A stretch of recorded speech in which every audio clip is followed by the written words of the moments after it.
Coming up now on Animal Outtakes, it's a group mainly of volunteers. When a wild animal is in need of help, they come to rescue. We're visiting the Wildlife Center of Venice. These volunteers are doing it all. I climb trees to do rescues and renestings. Their goal is to rehabilitate and then release animals back into the wild. And they're not afraid of a challenge. And it's one of the largest non-venomous snakes found naturally in the United States. But this big guy is nothing compared to my level of apprehension. This and much more straight ahead on Animal Outtakes.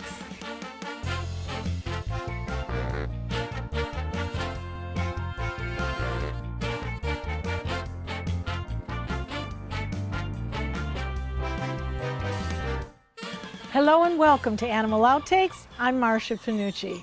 You know, I remember when I was driving one day and I happened to look over and there was a bird, and the bird was definitely in distress. So what happens if you notice a wild animal in need of help? You look for an organization that specializes in caring for the sick and injured wildlife. And we found a remarkable place that does just that. It's called the Wildlife Center of Venice.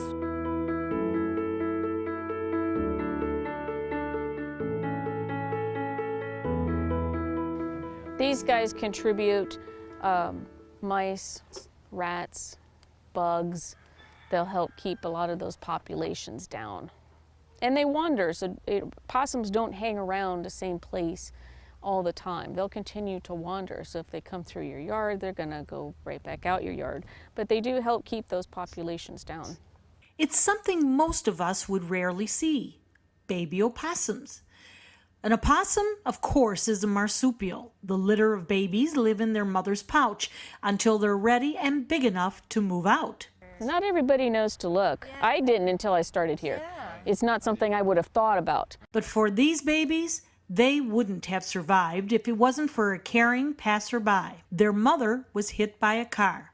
That good Samaritan saw it was too late for her, but knew to check her pouch. These guys are going to get tubed about every 4 hours.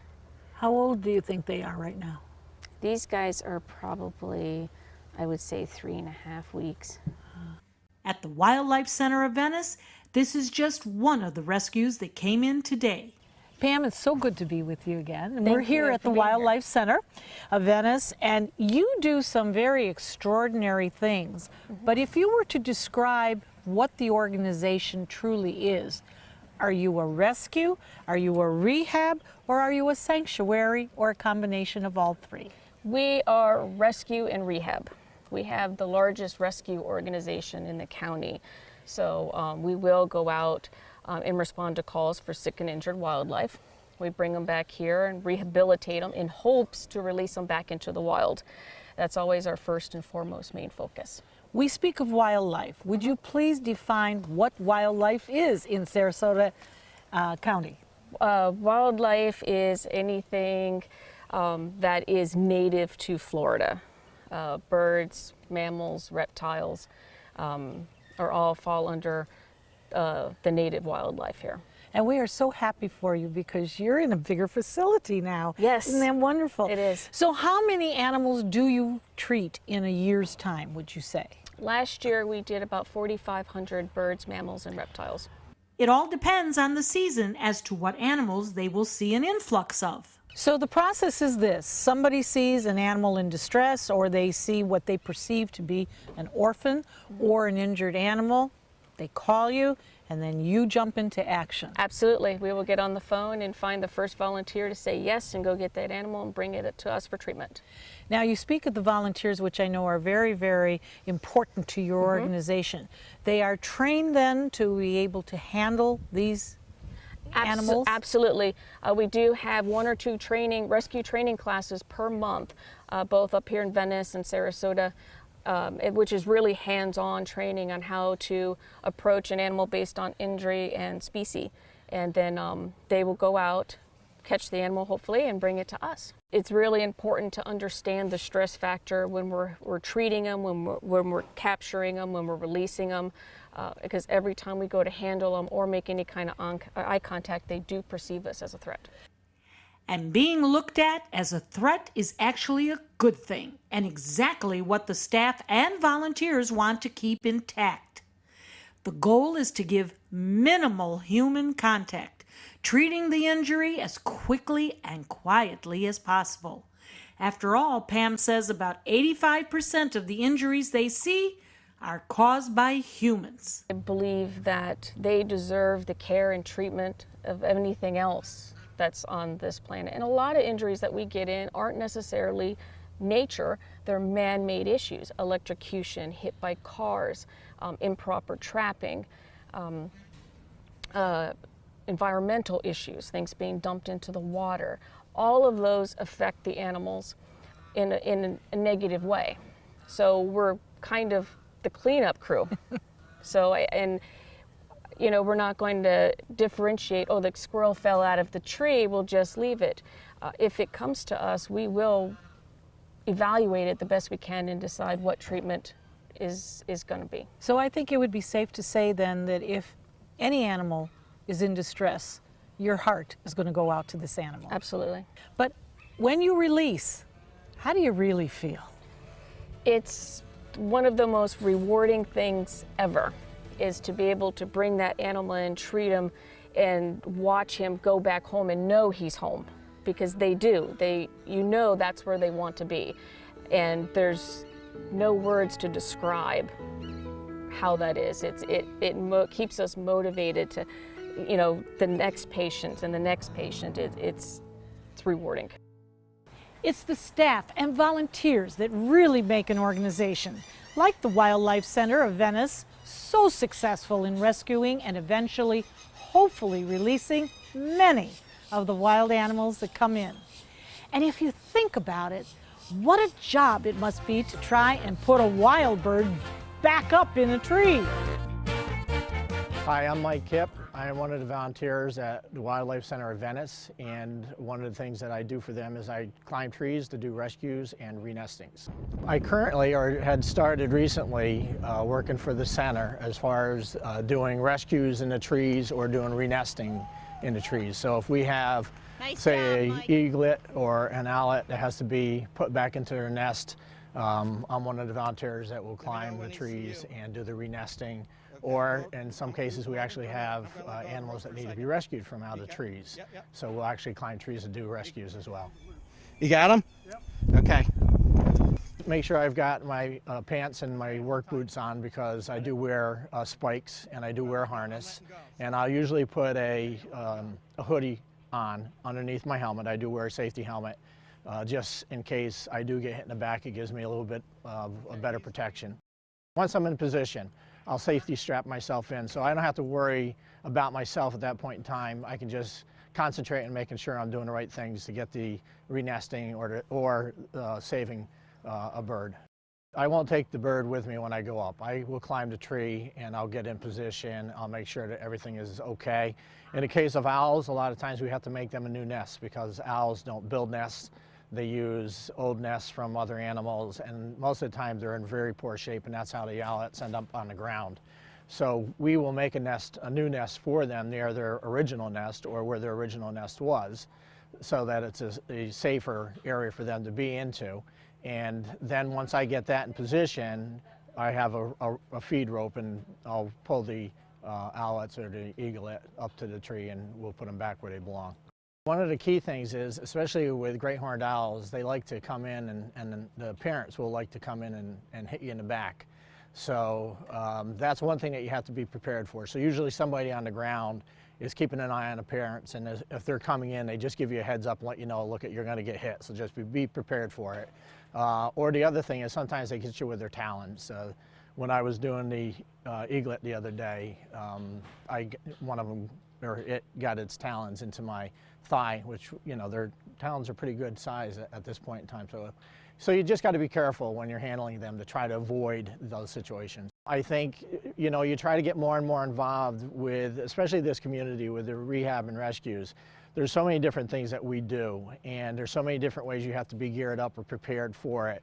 So it's like that constant learning of the job. And I would say that's something that interests me, as I'm always wanting to learn. So this is a great opportunity for me with regards to that.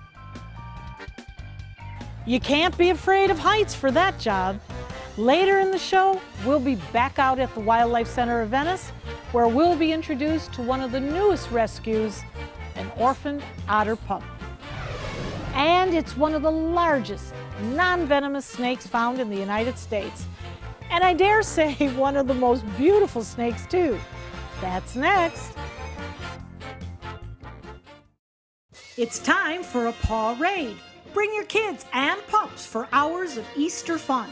Saturday, March 24th at the 4 Point Sheraton in Punta Gorda from 1 to 4.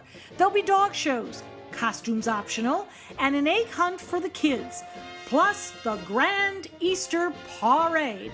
There's also a chance to win a limited edition Kids Porsche pushcart. Go online now to dantesden.org to register for a chance for you and your pup to lead the parade. Admission fee includes appetizers. All money goes to support the lovable pups at Dante's Den. Every dog deserves a lifelong loving home. Dante's Den provides a pristine, comfortable haven for dogs that have been abandoned or surrendered by their owners. Every pup in our Joyful Dogs adoption program receives lots of love and attention, is properly immunized, spayed or neutered, and is in good health. Find your new furry best friend at Dante's Den. For more information, go to dantesden.org or call 844-DANTES-DEN.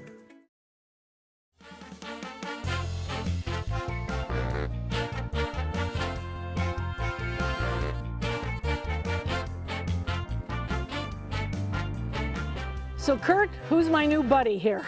This is a male adult eastern indigo snake, largest non-venomous snake in North America, and they're native to Florida, or at least a few places in Florida still.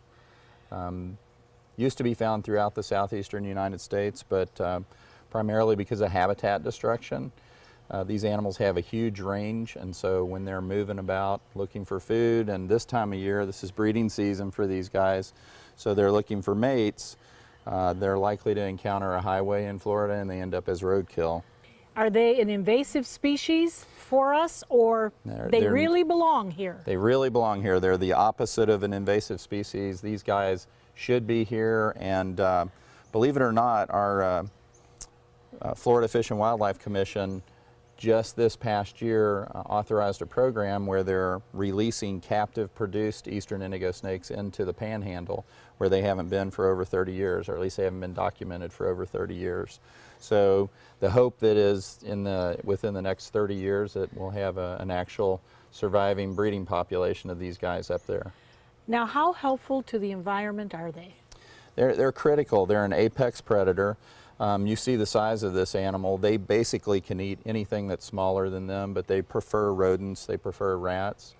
They are snake eaters when they have the opportunity. They'll eat fish.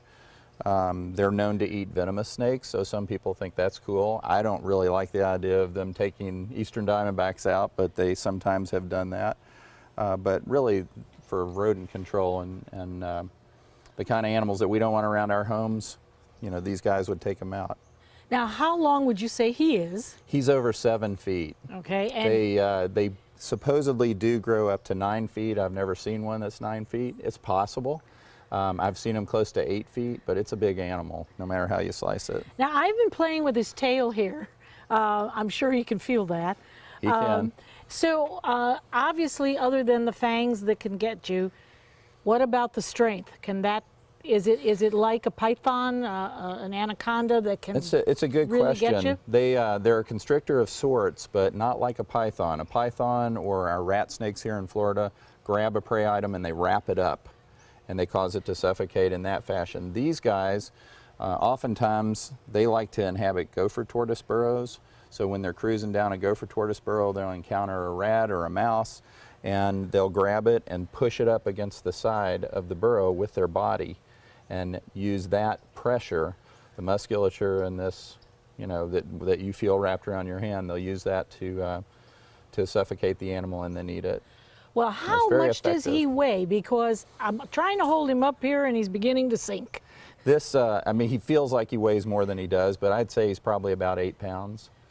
So He you know, feels much more than 4 that. kilos, something in that neighborhood. And he is not a quiet guy, is he? He's just kind of taking it all in. Indigo snakes are a challenge to photograph because they're constantly moving. They're curious, but even though he's moving, it's gentle movements, and so it's one of the reasons why people that want to keep a pet snake historically have loved to keep indigo snakes, because they get big, they're nice animals, and they're gentle for the most part. And they're very photogenic because the coloring here is absolutely beautiful. And this is a real treat to be able to hold a snake like this. I have many times said I have been very fearful of snakes, but with you and him, I think I'm getting better. Stay with us. We're heading back to the Wildlife Center of Venice, where an orphan pup has just arrived.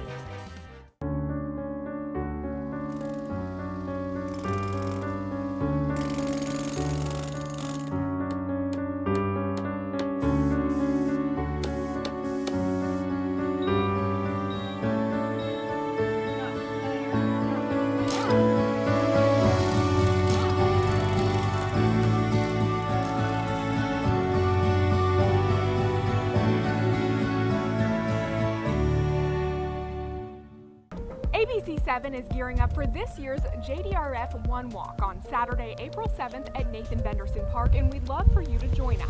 Hi, I'm Jacqueline Matter, and this is my friend Emma Bella, who lives with type 1 diabetes. The JDRF One Walk helps raise awareness and funds for kids with type 1 diabetes, and it's fun too. Walk with us and make a difference. And help kids like us. For more information, visit walk.jdrf.org. WWSB ABC7 is an equal opportunity employer, and we're looking for qualified people to join our dynamic team. For a list of current openings and to apply online, visit www.mysuncoast.com/contact/employment. If you're a motivated team player and you want a rewarding career in a fun, fast-paced working environment, WWSB ABC7 could be the perfect fit for you. Check out our list of openings now. For the staff and the volunteers with the Wildlife Center of Venice, every day they get a call about an animal in need of help. Now on this particular day, it was a call about an otter pup that just seemed to be hanging around someone's house. Pam, we've got this adorable otter here. No name otter. No name otter. For a reason, but he's just so cuddly. How old is he? And I know he has a story. He does have a story. He's probably about 8 weeks old. We got a call about a young otter wandering through somebody's backyard. So we sent one of our awesome rescuers out there to get him. And when we respond to these calls, we do actively search for a parent before we remove a baby. We want to make sure what we're removing is truly an orphan. So he came to us. He was on a bottle for a little while, and now he just went on to a milk bowl. And of course, he's going through his little teething stage, so he wants to chew. But yep, they are adorable.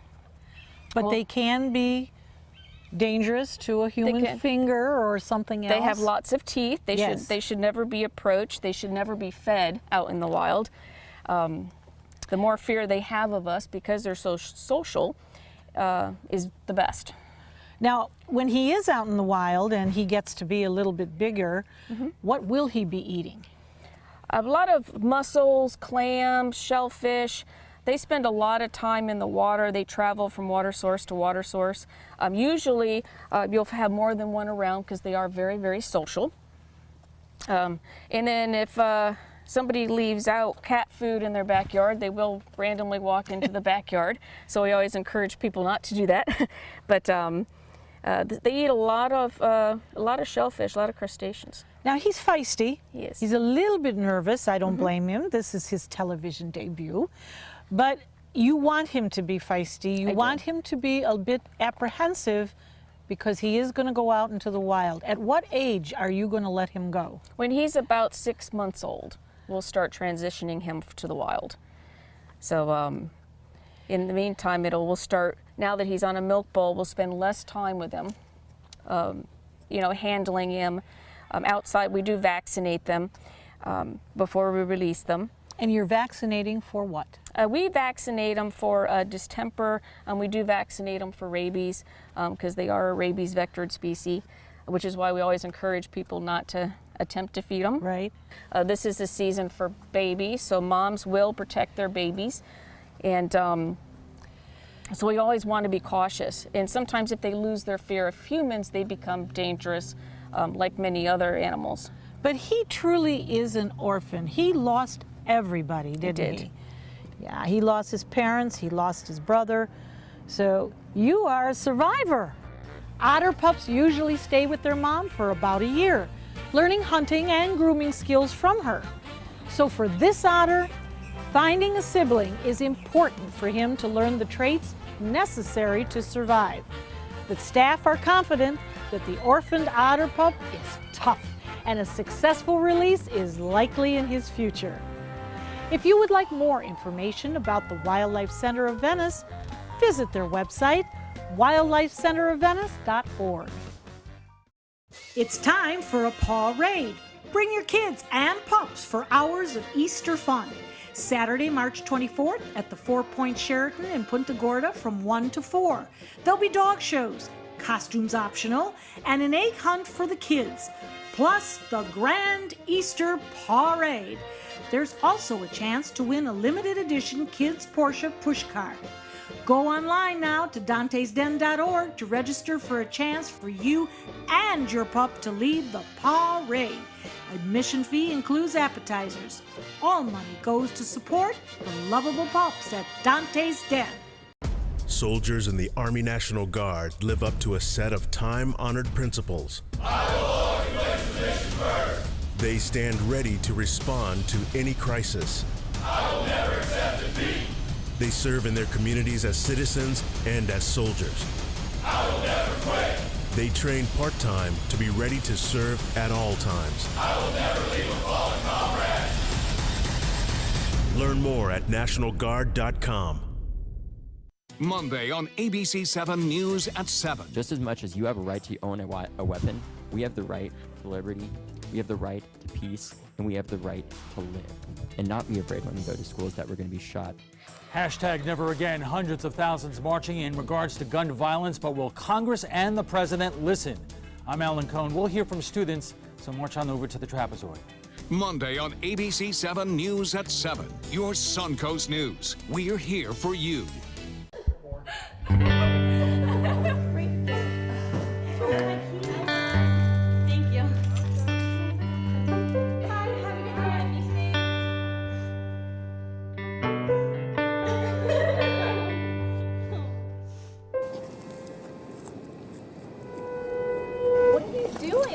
You are the best protection she has. Buddy up. I'm Jill Harrington. Please visit helpsavethenextgirl.com and get involved. Are you a food lover, restaurant goer, or home cook? Then check out My Suncoast Dining on mysuncoast.com, your guide to the foodie lifestyle. ABC 7's own Chef Judy serves up her favorite recipes, cooking tips and trends, dining blogs, and helpful step-by-step videos. And you'll love the restaurant guide with direct links to your favorite Suncoast eateries. Whether you're cooking in or dining out, whet your appetite with tasty tips from Chef Judy at mysuncoast.com/dining.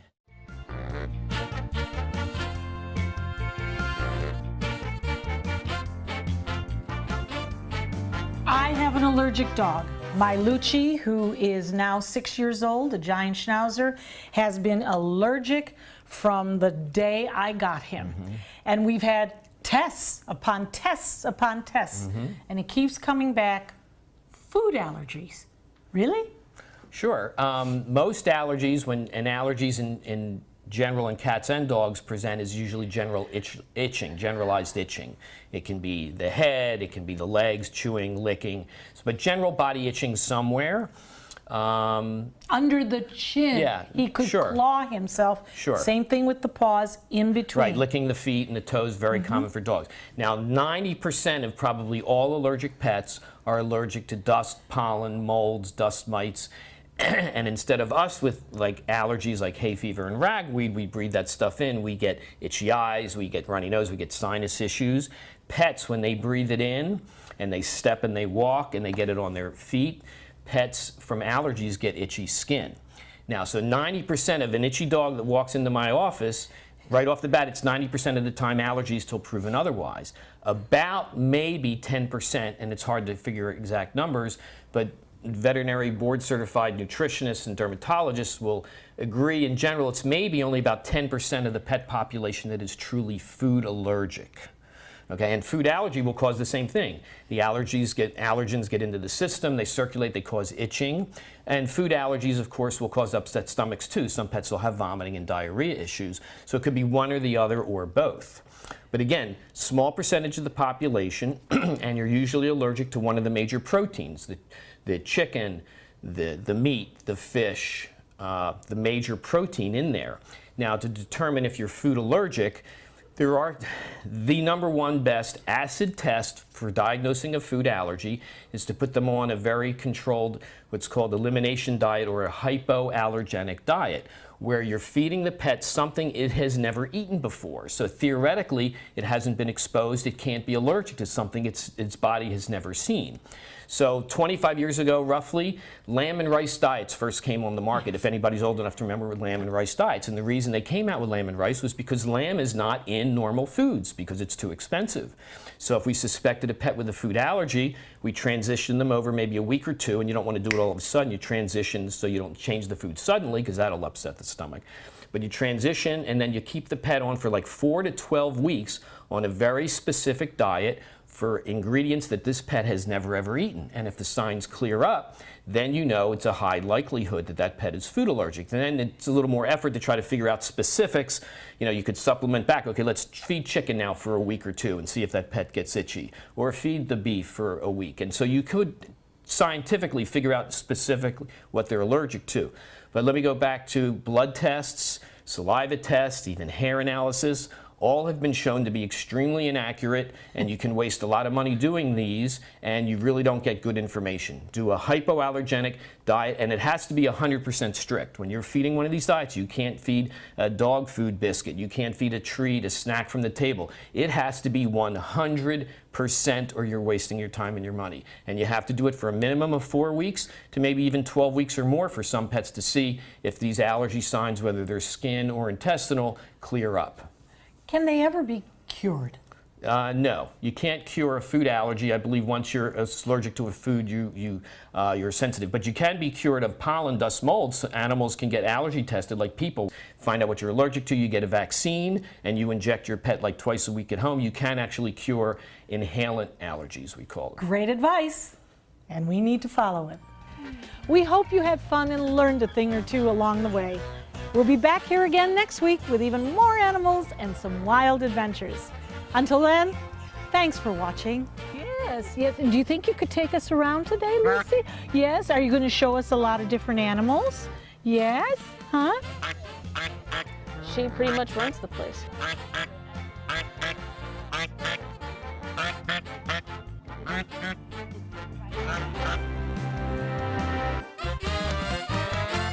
What if you had a medical emergency away from home? My chest hurts. I can't breathe. What you need is Mobile Help, America's premier mobile medical alert system. Most systems only work at home, but with Mobile Help, you get help outside the home with coverage nationwide on one of the largest cellular networks at the press of a button. Call the number on your screen for a free full-color brochure. We'll send you everything you need, including this base station, the patented mobile device, and the waterproof pendant and wrist button. You can also add the fall button that automatically detects falls and signals help. Call today and receive a risk-free 30-day trial. There is no equipment to buy and no long-term contract. For a limited time, you will also receive a free emergency key box with your plan purchase. Remember, Mobile Help keeps you safe coast to coast. Call 1-800-916-8638. That's 1-800-916-8638. Check out My Suncoast Dining on mysuncoast.com, your guide to the foodie lifestyle. ABC7's own Chef Judy serves up her favorite recipes, cooking tips and trends, dining blogs, step-by-step videos, and Suncoast Restaurant Guide. You'll find it all at mysuncoast.com/dining. ABC7, the Suncoast's official Florida lottery station. Watch Good Morning Suncoast on ABC7, weekdays starting at 5.